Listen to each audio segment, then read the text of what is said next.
Welcome to The Last Word. He's Chris Popes. I'm David Jenkins, and we finally had some winter weather. Finally had some snow. Fortunately, it's held off this long. Yeah, I'm not a fan of it. We're spring. No, I'm okay with just a little bit. It's not bad, just as long as you can drive. You know, I like the cold weather. No. I don't really like all the slushiness and the ice and all that stuff. That doesn't make Chris. That makes Chris a dull boy. No, I don't want a single flake of snow. I don't want a single degree below 55 degrees. Huh. All right. Hawaii is a perfect place for me, and I'm kind of working my way towards there. Just I haven't made it yet. Well, it's colder weather, which means we're getting a little bit closer to any kind of district implications as far as that goes. We're still kind of in the middle of the season, obviously. We're hitting a little bit of district. You know, some of these district teams are kind of facing each other. You're getting them to the conference regular season schedule, stuff like that.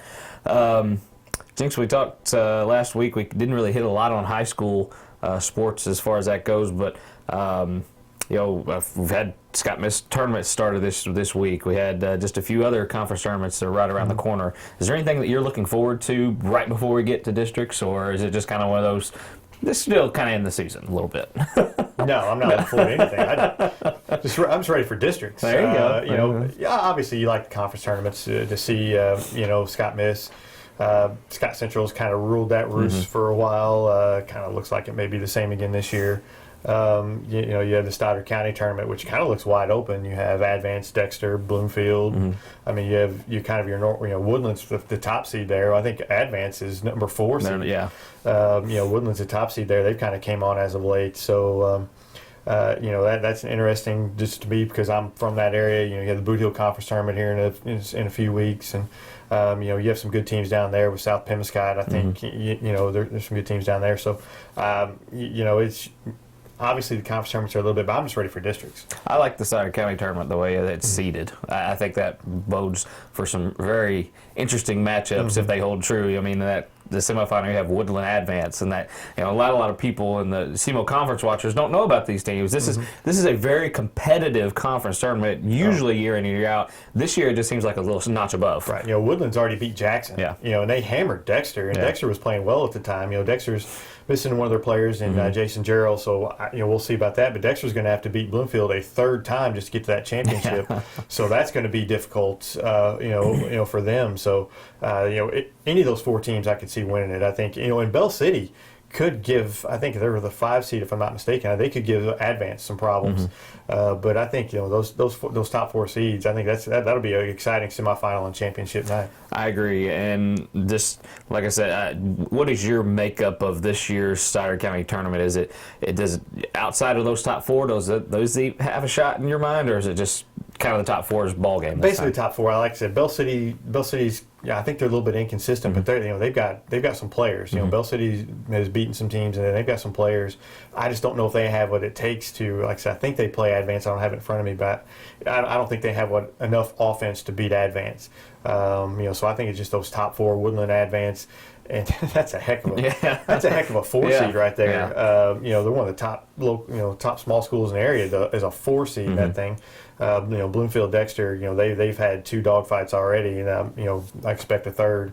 So that I think it'll be the first time that I think it's the tournament's at Dexter this year. I think it'll be the first time that those 2 teams have played at Dexter.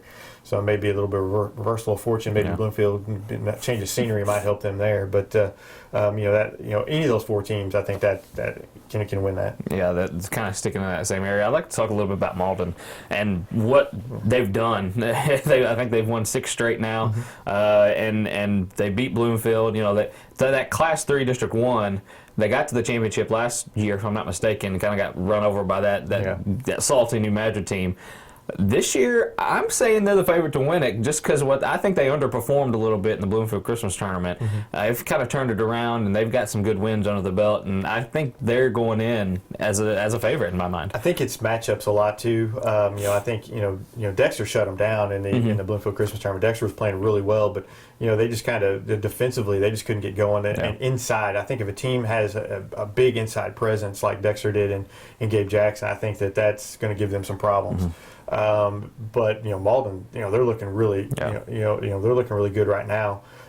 question is, we see that's happen a lot. Are they peaking too soon? It happens a lot. The teams that they have these big runs in the middle of the season, and then by the end of the year something happens. Maybe an injury, maybe you never know. Just maybe they're just not hitting their shots. I agree with you though. I think they're the team to watch out for in that district. I'm not sure if they played Malden or New Madrid yet or not. They did. They beat New Madrid. New Madrid. Mm-hmm. So they should get the top seed in that district. So New Madrid. New Madrid. I've not been real impressed with as of late. They're just not clicking right now. They seem like they were looking better a little bit earlier in the season. But who's to say that they couldn't put it together late? I think those are the top two teams in that district, though. New Madrid just seems to be about a quarter and a half, 2 quarters of a team. They'll play 2 quarters, 2.5 quarters, and then they'll just fall off. Mm-hmm. I mean, it's just they have not had that consistency yet this year. I've seen New Madrid play a lot this year for some reason. I don't know when I'm going to see them again on Friday night. I've seen them play a lot, and you're right. They don't seem to put a whole game together. For a while, Chris Farr will attack, mm-hmm. and whenever he attacks, and whenever Javarcus Word attacks the basket, they're a very good team. Mm-hmm. You have Deion Jenkins cleaning up the mess, but whenever they settle for those outside shots and the 3-pointers, that's whenever they kind of fall into a lull, and they really can't.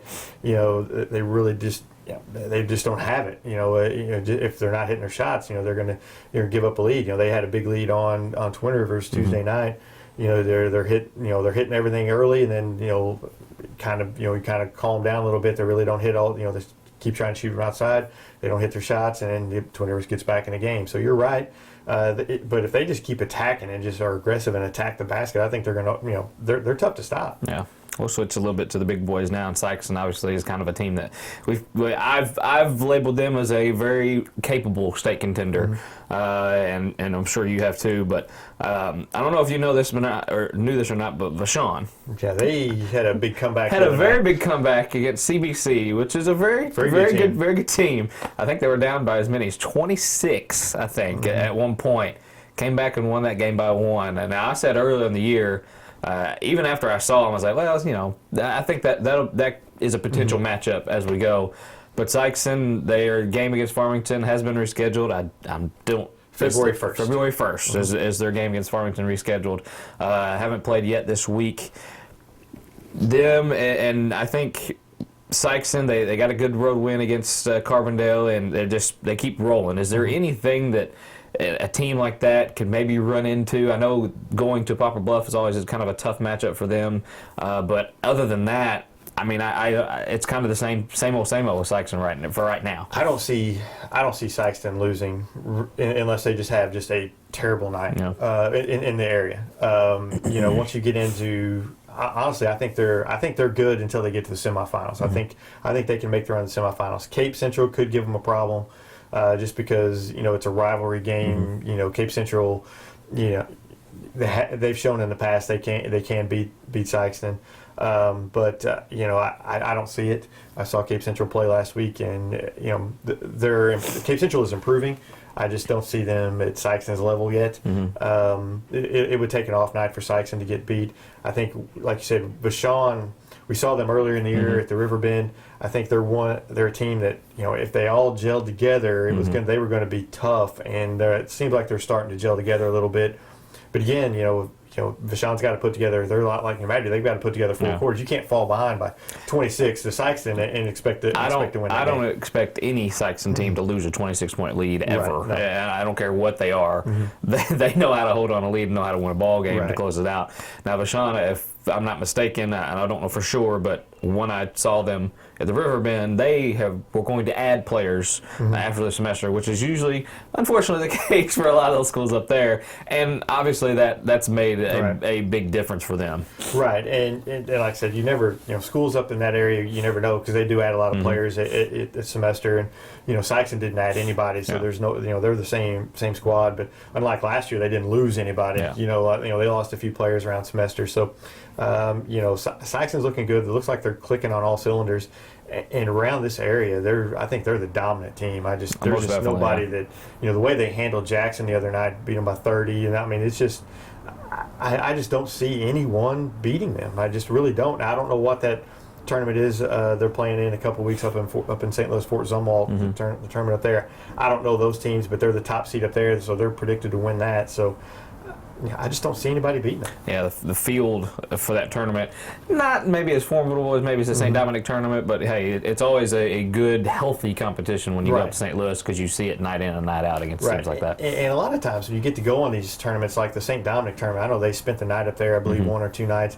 It's kind of a bonding thing. When you ever make these long trips, I think it's like a 3-hour bus ride to the Fort Zumwalt. I mean, it's kind of a bonding thing for your team. You know, you get a chance to spend a lot of time with each other, and and it always seems to work out well for Sikeston, and I think they like going on those long trips, and it's worked out well for them in the past. It shows on the court, and you see they spend time together in long bus rides, and I see these guys messing around on Twitter all the time. It's pretty funny if you kind of follow along. But you're right. I mean, they are a complete team. They can play some basketball, and they seem to work well together. And I think that's what Coach Olifield and his coaching staff does so well is they bring 5 guys, 6 guys, 7 guys, and bring them into one. Right. Everybody knows their role. I mean, you have your Fred Thatch, who's your top scorer, and you have some other guys, but everybody knows their role. Dominic Dyes shoots the 3, but I mean, you have guys come off the bench, play. They play really good defense. They're not worried about who scores what, and it's about the team, and it's fun to watch them play. I get to see them a lot, and it's a lot of fun to watch them. So Sikeston. Apparently we like you, so that means a lot. I mean, that's we like you're we good. like Sikeston, we like Malden. You're good. There you go. There's your winners right there. You're go. winning districts left and right. You want to pick another district to say who's going to win it? No. Class 2, we'll pick Scott Central. We'll pick Scott Central. We get maybe a different experience. They're going to Campbell this year. I don't think I've ever been to the Campbell the Camel House. I've been to the Camel House. I didn't like my visit to the Camel House. Let me tell you, if you go to the Camel House, don't make sure you watch where you park because you may get stuck between. They don't care if you're blocked in there. There's no parking whatsoever. It's terrible parking. So good luck finding a spot where you're not blocked in. If you want to leave early, forget it. It's not going to happen. Well, it's been a while since you've been down there, right? A couple of years ago. It was about 4 or 5 years ago. Okay, maybe things have changed. Maybe, hopefully. I doubt it. I mean, there's just no parking there for their school. I mean, they're not equipped for the large crowds for parking wise. Their court's great. And, it's a nice atmosphere, but the parking stinks. It's got a little different venues this year that I'm not used to as far as that goes, and that's always nice for me to visit new places. I don't know. I'm kind of a nostalgic guy. I like that stuff. I've been everywhere, I think, so I don't care anymore. I don't want to see anywhere unless you got a new gym. I'll go visit a new gym. But I don't care. There you go. Let's keep them close. Well, stay safe on the roads. We're expecting a little bit more winter weather the last part of this week, so if you're out and about, please be careful and come say hi to us if you see us at the game, and if you got any topics or anything you want us to discuss or anything we want to botch or completely screw up, let us know. And let us know. And Jinx, that's pretty much it, man. I got nothing else. I'm ready to go skating or something. I have nothing. I'm just ready for some NFL playoffs. Who you got? Patriots and Carolina. I'll be that guy. I'm rooting for Carolina. I hope Carolina. Tony Ely, yeah, I want to mention him for sure. Tony Ely, new matter playing for them. So hopefully they win. Obviously, I think the Broncos stand 0 chance, even though I want them to win.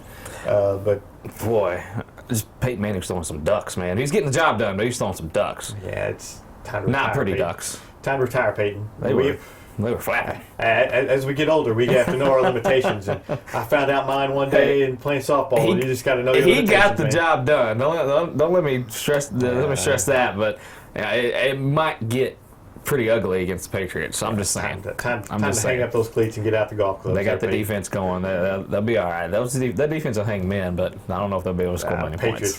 Patriots roll. 3 touchdowns. Patriots, Carolina in the Super Bowl. You heard it here, 3rd time this year.